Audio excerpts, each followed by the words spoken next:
1528 से 22 जनवरी 2024 तक। पढ़िए राम जन्मस्थान पर मंदिर के लिए 500 साल चले जनसंघर्ष की पूरी कहानी। अयोध्या में भगवान राम आ रहे हैं। आज श्री राम की प्राण प्रतिष्ठा हो रही है। अयोध्या को लेकर आपके मन में कई सवाल होंगे। हमारे ग्रैंडफादर, ग्रेट ग्रैंडफादर और ग्रेट ग्रेट ग्रैंडफादर के दौर में अयोध्या की क्या कहानी थी? राजा राम के बाद अयोध्या का क्या हुआ? सरयू नदी के पवित्र तटों के बीच स्थित है अयोध्या। अयोध्या नगर यानी कि हजार किस्से कहानियों का शहर। राजा दशरथ, राम लक्ष्मण, माता सीता, हनुमान और डरावने राक्षस। अयोध्या का जिक्र होते ही मन के चलचित्र पर रामायण काल के पात्र सजीव हो उठते हैं। यूं तो अयोध्या का मतलब तलाशें तो अर्थ निकलता है जिसे शत्रु न जीत सके, लेकिन इतिहास हमें बताता है कि इस नगर को लेकर कई बार लड़ाइयां हुईं, साजिशें हुईं। आदिकवि वाल्मीकि और तुलसीदास बताते हैं कि अयोध्या की इसी पावन भूमि पर रामलला का जन्म हुआ था। उनकी लीलाएं, चमत्कार और अवतार के भावपूर्ण किस्से कौन नहीं जानता। बात 1500 ईस्वी की है। वो जमाना जब हमारे परदादा के परदादा के परदादा इस धरती पर आबाद रहे होंगे। वो धरती जो भारतवर्ष प्राचीन काल में चंद्रगुप्त, अशोक, विक्रमादित्य जैसे महान योद्धाओं और राजाओं की भूमि थी। मध्यकाल आते आते इस भारत के हिंदू राजा कमजोर और फूट के शिकार हो चुके थे। इसी मौके का फायदा उज्बेकिस्तान के एक लड़ाकू सरदार ने उठाया। नाम था जहीरुद्दीन मोहम्मद उर्फ बाबर। 1526 में बाबर ने हिंदुस्तान में मुगल सल्तनत की नींव डाली। आगरा को उसने राजधानी बनाया। 2 साल ही गुजरे थे, बाबर की नजर उसी अयोध्या पर गई जहां राम जी का जन्म हुआ था। बाबर ने सेनापति मीर बाकी को हिंदुओं के इस पवित्र मंदिर को तोड़ने का फरमान दिया। 1528 में मीर बाकी ने उस मंदिर को तोड़ दिया जहां हिंदू सदियों से राम की पूजा करते थे। इस विदेशी आक्रमणकारी ने उसी मलबे से उसी जगह पर एक मस्जिद खड़ी कर दी। नाम दिया बाबरी मस्जिद। हिंदुओं ने इस चोट से बहुत अपमान, दुख और गुस्सा महसूस किया। वे चाहते थे कि इस राम मंदिर को फिर से बनाया जाए, लेकिन उनकी उम्मीदें परवान चढ़े कैसे? उनके सपनों का मंदिर हकीकत बने कैसे? रामनवमियां गुजर गईं, कई दिवाली आकर चली गईं। समय के प्रवाह को झेल रही अयोध्या अपनी पीड़ा सीने में दबाए विलाप करती रही।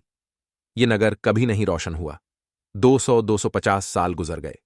हिंदुओं ने आराध्य राम मंदिर की इच्छा को मानस की चौपाइयां, अवध के गीतों और मिथिला की लोक कथाओं में जीवित रखा। समय ने करवट ली। एक मुकद्दर कितने दिनों तक सिकंदर रहता?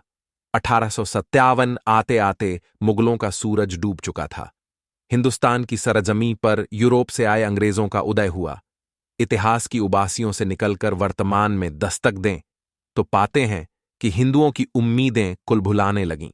कहा जाता है कि 1857 में अयोध्या में डेरा डाले रहने वाले साधु संतों, वैरागियों ने बाबरी मस्जिद के बाहरी हिस्से पर कब्जा करके चबूतरा बना लिया और भजन पूजा शुरू कर दी।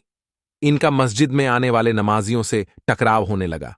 बाबरी मस्जिद के एक कर्मचारी मौलवी मोहम्मद असगर ने 30 नवंबर 1858 को लिखित शिकायत की कि हिंदू वैरागियों ने मस्जिद से सटाकर एक चबूतरा बना लिया है और मस्जिद की दीवारों पर राम राम लिख दिया है। 1849 में अंग्रेजों ने एक उपाय निकाला। उन्होंने झगड़े वाली जगह को 2 हिस्सों में बांटा। मुसलमानों को मस्जिद के अंदर का हिस्सा दिया, वहीं हिंदुओं को बाहर चबूतरे के पास पूजा करने की इजाजत मिली। लेकिन ये इंतजाम ज्यादा दिन चला नहीं। 1885 में निर्मोही अखाड़े के महंत रघुवर दास ने रामलला का पहला मुकदमा अंग्रेज साहबों की कचहरी में दाखिल किया। अपनी अर्जी में उन्होंने 17 बाय 21 फीट लंबे चौड़े चबूतरे को जन्मस्थान बताया और वहीं पर मंदिर बनाने की अनुमति मांगी। उन्होंने दलील दी कि मंदिर जरूरी है ताकि पुजारी और भगवान दोनों धूप, सर्दी और बारिश से बच सकें। लेकिन इस फरियाद पर कोई सुनवाई नहीं हुई। अंग्रेजों तो पहले ही हिंदू मुसलमानों के बीच बैलेंस बनाकर अपना साम्राज्य मजबूत कर रहे थे। उन्हें कौन सा यहां इंसाफ करना था? आखिरकार 1947 में देश स्वतंत्र हो गया। इसी के साथ ही हिंदुओं के मन में राम लहर एक बार फिर से हिलोर मारने लगी। अयोध्या के संत वैरागी आजाद देश में रामलला का मंदिर देखना चाहते थे। मौका देखकर हिंदुओं ने चबूतरे पर फिर से मंदिर निर्माण करना चाहा। लेकिन फैजाबाद के सिटी मजिस्ट्रेट शफ़ी ने इस कोशिश को खारिज कर दिया। मामला ठंडा पड़ा, लेकिन हिंदुओं का टकराव जारी रहा। 1 साल और गुजर गया। आजादी के बाद भारत सेटल हो रहा था। 1950 में भारत का संविधान अमल में आया। नए कायदे और कानून से देश चलने लगा। इसी बीच अयोध्या में एक रात ऐसा वाकया हुआ जिसने हिंदू और मुसलमानों दोनों की साइकी में उथल पुथल मचा दिया। रामलला प्रकट हुए हैं, राम आए हैं। 23 दिसंबर 1939 की सुबह अयोध्या के आसपास ये कानाफूसी आम होने लगी। कुछ ही घंटों में ये बात जंगल की आग की तरह फैल गई कि पिछली रात विवादित मस्जिद के ठीक नीचे रामलला प्रकट हुए हैं। मस्जिद के बाहर हजारों हिंदुओं की भीड़ जमा हो गई। आखिर ये था क्या? जितनी मुंह उतनी बातें। कहा जाता है कि 22-23 दिसंबर की दरमियानी रात अभय रामदास नाम के एक साधु और उनके कुछ साथियों ने मस्जिद की दीवार फांदकर भगवान राम, जानकी और लक्ष्मण की प्रतिमाएं मस्जिद के अंदर रख दीं और यह बात फैला दी कि राम जी प्रकट होकर अपने जन्म स्थान पर विराजमान हो गए हैं। किस्सा तो यह भी है, अभय रामदास की इस योजना को फैजाबाद कलेक्टर के नायर का भी आशीर्वाद प्राप्त था। आखिर अगले दिन उन्होंने मूर्तियां क्यों नहीं हटवाई? वे तो अपने सीनियरों का गुस्सा भी झेल गए। बाद में नायर साहब ने इस मस्जिद को विवादित मानकर इस पर ताला लगवा दिया। रिटायरमेंट के बाद नायर साहब की अफसरी चली गई तो वे जनसंघ के टिकट पर चुनाव जीतकर संसद पहुंचे। फिर आया साल 1950। इस साल 2 मुकदमे दायर हुए। एक मुकदमा गोपाल सिंह विशारद का था, दूसरा था महंत रामचंद्र परमहंस का। कहा जाता है कि मस्जिद में मूर्तियां रखने वालों में हिंदू महासभा के नगर अध्यक्ष रामचंद्र परमहंस भी थे। इन्होंने दर्शन पूजा पर रोक न लगाने और विवादित ढांचे से मूर्तियों को न हटाने की मांग की। 1951 में निर्मोही अखाड़े ने तीसरा मुकदमा दायर किया। ये तीनों केस हिंदू पक्ष के थे। 10 साल बाद 1961 में मुस्लिम पक्ष की ओर से सुन्नी वक्फ बोर्ड और स्थानीय मुसलमानों की ओर से मुकदमा दायर किया गया। इन्होंने न केवल विवादित जगह के पजेशन की मांग की, बल्कि आसपास के कब्रिस्तानों पर भी दावा किया। जिला कोर्ट में इन चारों मामलों की एक साथ सुनवाई होने लगी। हिंदू पक्ष की ओर रामचंद्र परमहंस अहम पक्षकार थे तो मुस्लिमों के पैरवीकार थे हाशिम अंसारी। इंसानियत के अफसाने बड़े कमाल के होते हैं। अयोध्या की गलियां इन दो विपरीत आस्था वाले दोस्तों की दोस्ती की गवाह रही हैं।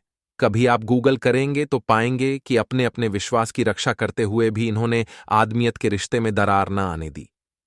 ऐसे मौके आए जब दोनों एक ही रिक्शे, एक ही तांगे में बैठकर हंसते बतियाते पैरवी करने अदालत पहुंचते।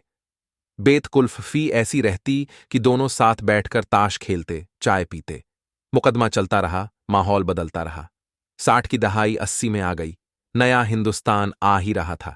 भारत पाकिस्तान युद्ध, इमरजेंसी, बीजेपी का गठन, संघ की सक्रियता, इंदिरा गांधी की हत्या। देश में बड़े बड़े कांड हुए। हाशिम अंसारी और बाबा परमहंस सालों साल चप्पलें चटकाते रहे तो कुछ किरदार अपनी सियासत चमकाते रहे। 1980 में इंदिरा गांधी की सत्ता में प्रचंड वापसी हुई। इसी साल बीजेपी बनी तो संघ ने हिंदुओं की गोलबंदी का प्लान बनाया। चौटी फी आते आते इसका खाका तैयार हो चुका था। संघ की नजर हिंदुओं के 3 आराध्य राम, कृष्ण और शिव पर गई। संयोग से इससे जुड़े 3 आराधना स्थल अयोध्या, मथुरा और काशी मुस्लिमों के साथ क्लेश की वजह थे।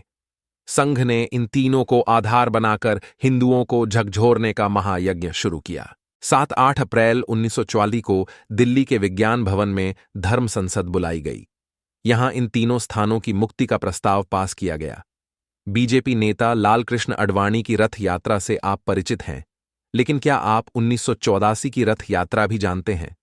जी हां, 1984 में राम जन्मभूमि आंदोलन से जुड़े लोगों ने जनकपुर से एक रथ यात्रा निकाली। इस यात्रा में राम, जानकी की प्रतिमाओं को कैद में दिखाया गया। पहली बार अयोध्या की कहानी लोगों ने आंखों से देखी। इस लाचारी में देख हिंदू समुदाय में आक्रोश पनपा। इस यात्रा ने हिंदुओं के मन में 400 साल की दुश्वारी और लाचारी को ताजा कर दिया।